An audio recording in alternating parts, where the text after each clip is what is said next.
Today we're going to talk a little bit about my used record store and Vanessa's link to the store, and she she grew up with the store. I started the store out of the house in I think around 1991, and eventually moved into town around 1993. So I had the store in this room that I'm sitting in right now, and I'll show a little video from that. And do you remember the store in the house at all, Vanessa? Or Somewhat. Like I remember having to stay downstairs with Colin. oh yeah, He would have been very young, and I remember having to kind of watch him. I had some weird people come in. There's one guy insisted he had to pee out by the barn, and he wouldn't pee in the house. I was like, yeah, he always had a beer in his hand when he came in, and then he had to go pee. And we had the old barn was here, and he would have to go out and relieve himself. So, well, no, you can pee in the house, Well, And he was driving by himself. yeah, he wasn't drunk, but No, what do you mean? You're not supposed to drink. he always had a drive? beer in his hand. And I met I met some people there that I became really good friends through that. Yeah, That and I store. remember some of them. Yeah. And then I moved into town, and on a second floor on Main Street, and you would come after school to the store. I would walk over to we lived out of town, so the bus driver nicely would bring you into town to the other grade school that was in town, and I would walk over. High school. Yeah, at the high school, right? Yeah. But the grade school was across the street from the high school. Yeah, true. Yeah. Anyways, but so I would go over. I'd shut the store down for 20 minutes or whatever, and I walk over, and you come over to the store and hang out. So I was like the babysitter. Mom worked just downstairs from where I worked, and do you remember your early experiences there? You were 7 or 8 years old, I think. Well, I think it was 8. If you opened it there in '93, it would have been 8. Yeah. Okay. So Yeah. oh yeah, I remember because there was those 2 rooms in the in the space that you had. That was one was the back room was kind of like your office area, and then there was like where you had that gallery set up. Oh yeah. I would hang out. I remember because it had a red carpet. I still remember that. Yeah. Staring out the windows down to the main street downtown. Yeah, yeah. And I remember you had like this pile because you got around that time you got into comic book selling it for a while too. Yeah. And I remember reading all the like damaged comic books in the corner there by the door. So you never started listening to music until somewhere in that time period. Yeah. Yeah. I would say around then. Yeah. Like, I mean, I remember you playing music in the house, and I really liked the Beatles and the Rolling Stones and stuff like that. But I really liked your music. I didn't necessarily have my own music yet. And Jethro Tull, of course, one of your favorites. Yeah. I loved Jethro Tull. At that time. So what was one of the first bands that you discovered, or, artists or whatever at that time? Well, I remember Ace of Base was one of the first, because I think what happened then was you knew they were popular, so you just said, "Oh, you probably like this because it's popular." Okay. And then I got really into it, and I think you recorded me a copy of The Sign first before I got my own real copy of it. And I remember playing that. All my friends loved it too. We played it every day at recess and lunch, and we'd rewind the tape to the point where one of my friends' tapes just exploded in one of those little tape players one time. But so that was the first big one. That was more modern. But then I got really into ABBA too around the same time. I guess it was, the boy girl dynamic group. Yeah. And I remember the ABBA years. I remember those years when you were into them quite a bit, because I was never an ABBA fan and still not, but I remember hearing an awful lot of ABBA over the course of the time, and a few other bands or artists, like I think Debbie Gibson was a big one at some point. Debbie Gibson. Yeah, Debbie Gibson and Tiffany, loved them. Tiffany, right? And the Bangles. I still love the Bangles. Yeah. And I mean, I still have guilty pleasure. Not guilty pleasure. I don't believe in that. I don't have guilty pleasure. This bullshit. I like what I like, whatever. But like, I'll still put on Debbie Gibson and be like, every once in a while. She was a good songwriter, especially as a young person. She did all that stuff herself, and that's really cool. So you basically have great memories of the of the original store, I would think. I mean, Oh yeah, yeah, I have great memories of that store because it was happening. yeah, There was teenagers in there all the time at lunchtime, and I got to know a lot of them and still know them all these years later, and they're yeah, all older. They're all older, which is weird. yeah. And I remember the second store when I moved downstairs. You and your brother were in the back room there, and you were standing on a chair, Yeah, I don't know what and I was doing. he knocked over the chair, and what happened then? Not chipped my tooth. It Yeah, still was my big tooth, so I have a cap on yeah. it.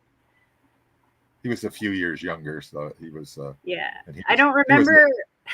I don't remember why I was standing on the chair, and the only reason it knocked my tooth is because the chair had this like bar across the two legs. yeah, yeah. It I was remember the chair. otherwise it would have just fallen face first into the floor. But He yeah, was Colin he's a rambunctious kid at that time.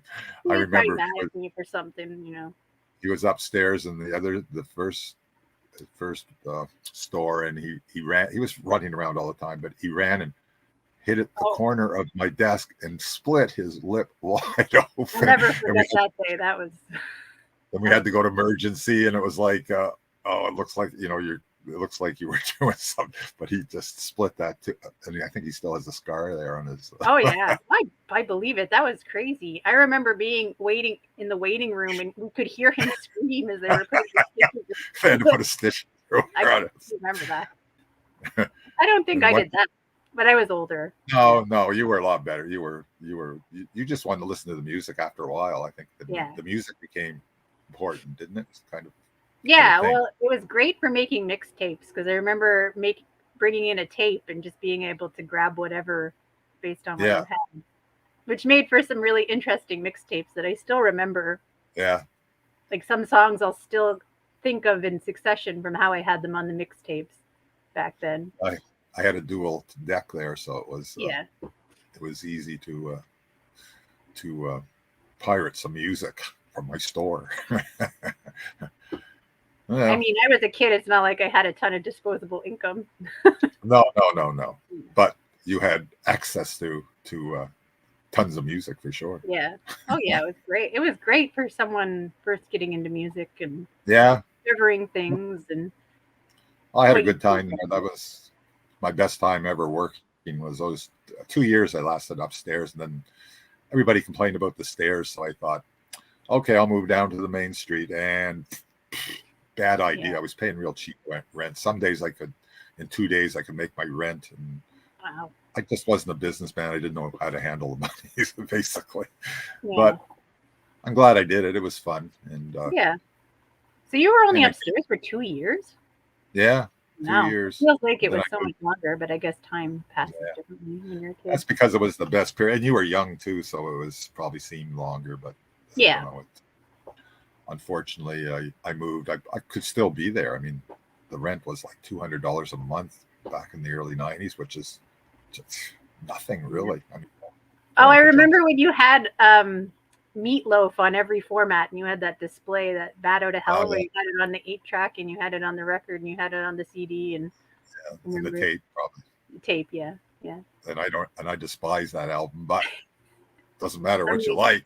You're saying, but it had a great cover. So, I remember I remember your brother was in the store when we were downstairs, and one of the local blues players came in, guitar player, yeah. and he was pissed off about something. I can't remember what, but Danny was talking about blues and stuff, and Colin just yelled out, "I hate the blues," he said. Every time I listen to anything remotely blues related, I think I about know. that. I hate, and Danny always remembered that every time. Is the blues hater around? It was I kind of listened funny. to a BB King album recently because I was doing a deep dive of 1963 and I thought about that. I was like, Yeah. I know. I still think of that. It was so. It was just. We just screamed it out. Well, you It was. listened to the blues so much for Yeah, a I period. did. You tortured us. Like it was Yeah, I like did. it was too much. We were playing a lot of.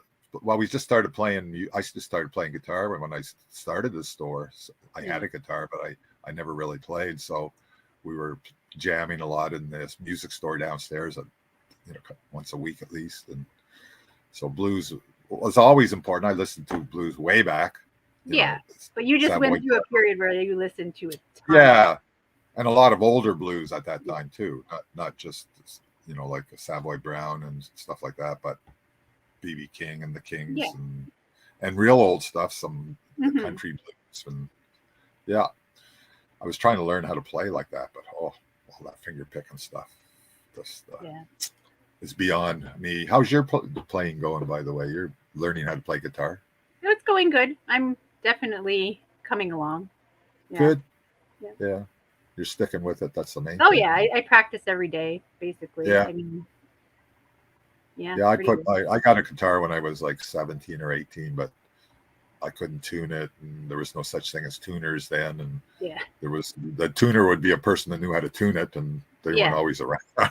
So it got shoved to the side. And I bought one in the 70s, and the same thing. I played it for a couple of months, and back to the closet it went. And eventually, when I had the store, I could just sit there and play, because a lot of times there was nobody there. So I just that helps.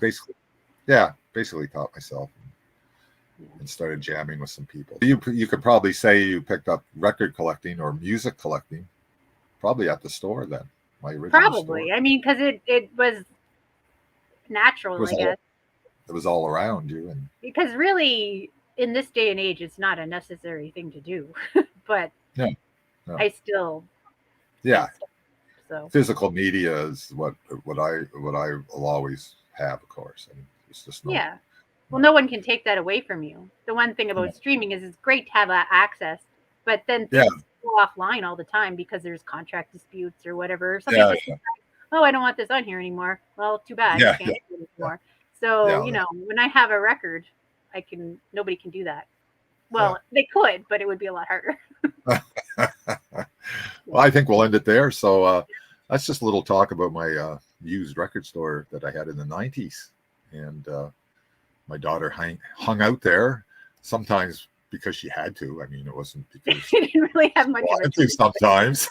I'm sure there's sometimes she didn't want to be there, but overall, it was a good experience. So, all right. So long. Bye.